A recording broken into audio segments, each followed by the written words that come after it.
Welcome to the Sano Genetics Podcast. I'm Patrick, the co-founder and CEO of Sano. Our guest today on the podcast is Dr. Sonya Abraham. She's a researcher at Imperial College in London, and she works on a few different research areas, including arthritis, psoriasis, and ankylosing spondylitis. And her work focuses on something called biological therapies, or they're often called biologics.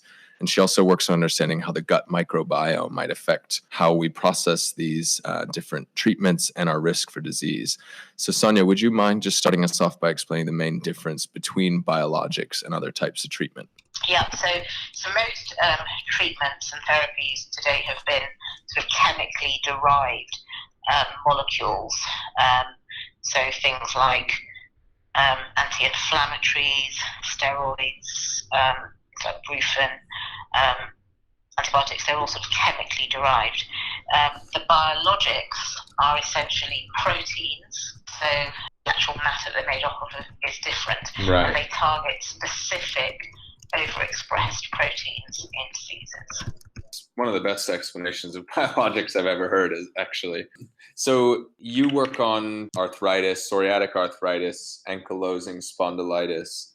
Is your research quite cross-cutting, or do you tend to focus on one more than the other? Yes, the special interest is psoriatic arthritis, and psoriatic arthritis has been, to date, the Cinderella of the arthritides. So all these sort of big changes came with rheumatoid arthritis, which was the most common inflammatory arthritis, and it's in that biologics first came in, and people do really well in rheumatoid. Ankylosing spondylitis, there were newer therapies, but now psoriatic arthritis, there's a sort of big advent of new therapies, but diagnosis can be sometimes a problem, and because there's a heterogeneity of the disease, we don't necessarily know what the best drugs are for the patients, for the best subtypes.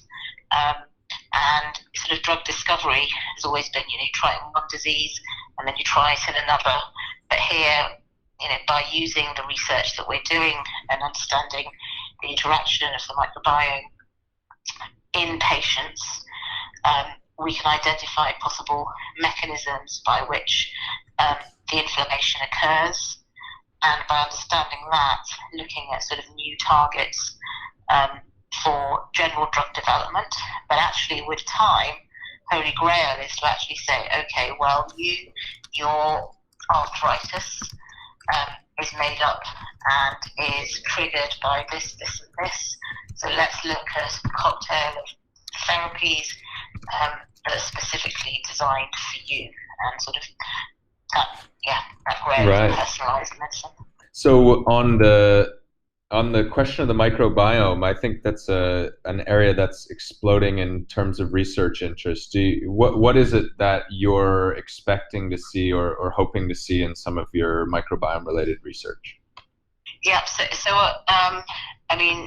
right. I mean, the microbiome field has suddenly exploded, and I think that's really exploded because of techniques of understanding the genes involved in the microbes that sit within the body, of which the majority in the gut.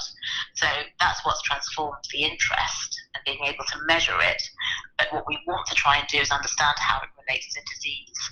So we have a number of hypotheses that we want to try and determine, and we want to see, is the microbiome in somebody with psoriatic arthritis very different to a healthy individual?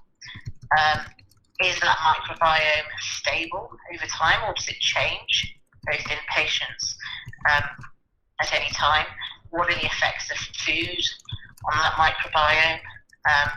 And what does the microbiome do to both the immune cells, and what does the microbiome do in terms of producing metabolites, so chemicals, which then may drive those immune cells to either be overactive or remain inactive or appropriately activated and not hyperactive. Right.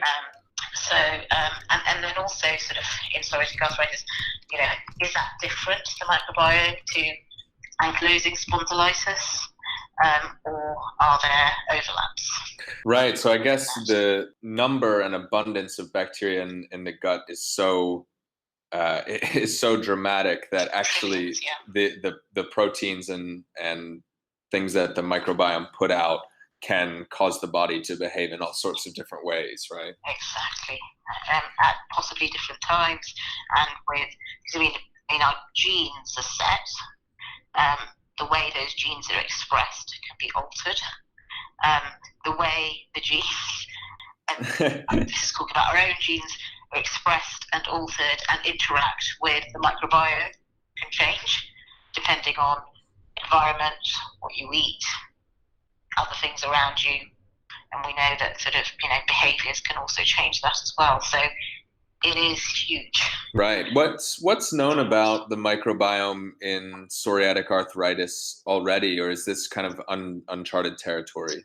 Yeah, so already there have been publications showing that there is a difference between psoriatic arthritis patients and healthy volunteers.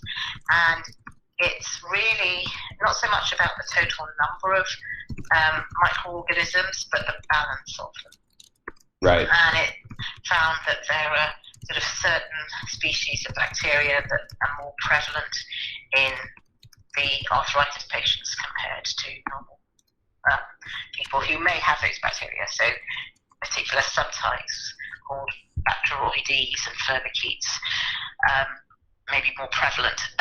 Now, what's not known is that just the way that person is? Because it's always been taken at one point in time? Or does it change over time? And does it change when they've got active disease or when they're in remission? When the disease is inactive? Can drugs that you take for the arthritis actually change that bacteria to make it more normalized? Or is it always there, that bacteria, and we can't change it? Endless number of questions, right? Once you have that baseline established, anything can change it. Right. And what do we know? So it sounds like that study was healthy people compared to people that have psoriatic arthritis. How much do we know about, is it about a third of people that have psoriasis will exhibit symptoms of psoriatic arthritis? And what do we know about what might distinguish those people? Yep, so that's a great question. And that's just sort of general statistics that people give. I think it's probably a bit more complicated right. In that it's possibly also genetic background, possibly, yes, the microbiome being affected, but how does that microbiome get affected?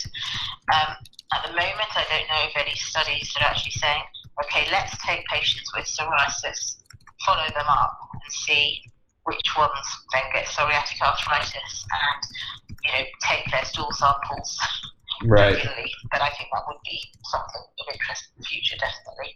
Yeah. And see if you can sort of diagnose that when you're going to go on to get psoriatic arthritis by a stool sample. Right. I'm aware of some studies that obviously are looking at the genetic differences between people who develop psoriatic arthritis and people who just have psoriasis, but I'm also not aware of any that are looking at the relationship to the gut microbiome. Moving towards the next generation of treatments, do you think that biologics are just getting started in terms of their effectiveness, or do you think some of your work and others is going to lead to yet another generation of therapeutics, maybe based on modifying the microbiome, for example?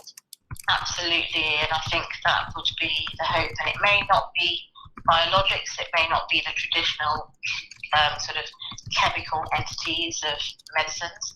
It may be the complementary use of therapies and medicines, and possibly altered food, nutritional substance as well, to alter that bacteria. Right, interesting. So I think there could be a time where, I'm not saying that medicine's ever going to be obsolete, but you take the medicines that are still active, or that actually also take nutritional supplements as well. And I suppose the other thing is that, once it gets so refined and we understand about it, if there are subtleties within individuals where the traditional therapies are not working, what we can do to sort of manipulate that microbiome to then allow that therapy to work, or add in additional things to get that person into remission. So blocking some of the metabolites that the gut could be bacteria producing or targeting, or trying to alter the ratios of those microbes. Everyone who has one of these conditions comes to learn themselves that they react differently to different foods. And this seems like it could be, this could be an important piece of the puzzle, right? That those foods change the microbiome, and then the microbiome makes the body react in all sorts of unpredictable ways. Is that the dominant kind of model for this? Yes, and I think that there were people sort of too easy to dismiss, that people would say, oh yes, I can't eat this, or I can eat this. And the only sort of formal test we do is perhaps celiac screening or gluten enteropathies. But actually, if you talk to more and more people, they do notice subtleties of changes of certain food types and changes in their disease activity, even if it's just a bit of a twinge. So there is definitely a relation, not just with microbiome, but those food types, which may perhaps be then interacting with the microbiome to then produce metabolites to affect the immune cells. It seems like this would be a big challenge in some of your studies, isn't it? You're going to collect microbiome samples multiple different time points, right? And I guess do you try to collect information about what people are eating in between? But that seems like hard research, right? You've got a lot of things that are out of your control there. How people self-report what they're doing, for example. Is that right? So what we're doing is we're actually doing food diaries just for the week before they come in to give their samples. And so we can try and see, are there any relations to foods that we're eating to what's in the gut? The first sample you take, you can ask if people, if there's some relationship between what they've eaten the week before. Is that right? Yeah. Yeah, interesting. That makes sense. Do you have any thoughts or plans? I mean, we can get futuristic here, but might there be ways to get this information throughout the research study, so you can not only have it at the beginning, but see if the food people are eating is changing? That would be amazing.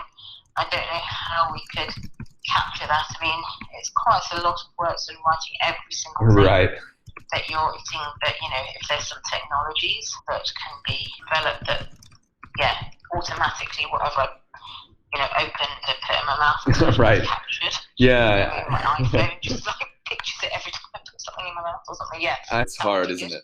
I've heard some people suggest that if the person doesn't have a family, then they use a service like Ocado to do home delivery, then maybe you could triangulate that information. But of course, you're assuming they eat everything they've ordered, and but maybe it's a pilot project for somebody to run just to see if the data is useful at all. Yes, yeah. I do, but you want to see what they're actually eating rather than ordering. Right. Yeah. Yeah, it's a tough one, and I suppose people around all day, so you've got to have some kind of non-invasive or non-intrusive solution. Exactly. But I guess the last question I'd have for you is looking towards the future, the next 5 or 10 years. What are you most excited about? Is it this shift from maybe biologic or chemical intervention to better treatments, or is it prevention, or is it really understanding these disorders in a lot more kind of exquisite detail? What are you most excited about? Yeah, so I think it depends on disease of which modality we're in. So I think something like rheumatoid arthritis got so far in terms of really helping get improvements with lots of therapies. So it's sort of understanding which ones are the right ones for individual patients, and then ultimately how people aren't as inflamed as they used to be. Can we look at preventing it? Whilst psoriatic arthritis, I think, was a little bit behind there, and there are really good therapies working there, but they're still a lot less than, say, rheumatoid. So I think new therapies in those. there really aren't any sort of definitive blood tests in terms of diagnosing psoriatic arthritis. Right. It's still very much a clinical disease. So, yeah, if there's ways of sort of diagnosing early to treat early, stop it getting severe. But I think, prevention, but I think there's a lot more way to go Right. for prevention at the moment. But it's treating as quickly as possible. Forgive my ignorance on this. Is there a good blood test to diagnose rheumatoid arthritis? Well, it's easier because as well as the clinical symptoms, there are things like rheumatoid factor, anti-CCP antibodies. And there's no analog in psoriatic arthritis. That makes sense. Yeah. The last thing I was wondering is, so we've been getting ready to start publicizing this study that you're running on the microbiome and psoriatic arthritis and trying to send some participants your way. I was just wondering, how many people are you hoping to recruit? Is it hundreds? Is it thousands? What's the scale of this study? So we're looking to recruiting 100 patients with psoriatic arthritis, 50 patients with ankylosing spondylitis, and 50 healthy controls. And of those psoriatic arthritis patients, 50 will just have one time point. Right. And then we're looking with 50 to see how it changes over time, over a period of a month. That's a big experiment. Yeah, which is why we're trying to get lots of patients in. It's been quite challenging. How many do you have so far? We've got about, I think, 60.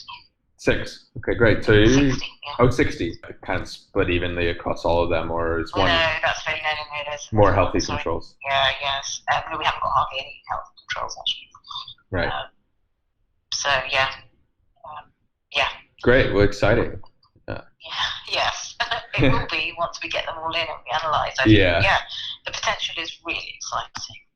What's been amazing is people have come into it, they were really interested in it and participated really well. I actually thought, oh gosh, I'm going to find it very hard to put food diaries and stuff, but they've been very diligent, very motivated, and written beautifully. Yeah. Oh, that's great. Yeah, I think yes, it's such interesting research. It's a really interesting discussion. So thanks very much.